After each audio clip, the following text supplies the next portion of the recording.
Hello guys, అందరికీ ఇంకొకసారి నమస్కారం. యాక్చువల్గా మేము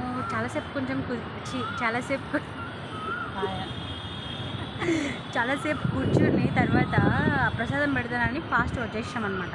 చూస్తే మేము ఎక్కువసేపు కూర్చోవడం వలన ప్రసాదం అయిపోయింది.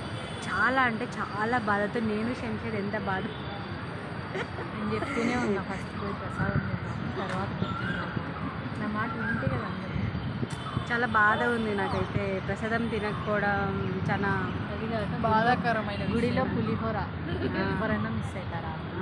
కాబట్టి మీరు ఏం చేశారంటే ఫస్ట్ టెంపుల్కి వచ్చిన తర్వాత దర్శనం అయిన తర్వాత ఫస్ట్ టెంపుల్కి వెళ్ళి దర్శనం అయిన తర్వాత కాసేపు కూర్చొని తర్వాత అదే పని తినండి. తిన్న తర్వాత మళ్ళీ ఇంకొంచెంసేపు కూర్చోండి అనమాట. ఓకేనా? మేము ఎక్కువసేపు కూర్చున్నాం అనమాట. సుప్రసాదం అయిపోయింది. చాలా బాధగా ఉంది. వీళ్ళ ముఖాలు చూపిస్తాను చూడండి. చాలా బాధతో అట్లా నీరసించిపోయి కూర్చున్నారనమాట. ఇక్కడ ఏమని చూడండి, ఫస్ట్ ఈ పిల్లని ఈమెనే అనమాట ఫస్ట్ మెయిన్. ఈ పిల్ల బాధపడతా అంటే నాకు ఎక్కువ బాధ అవుతుంది అనమాట. ఎందుకో తెలియని బాధ, ప్రసాదం అయిపోయిందని.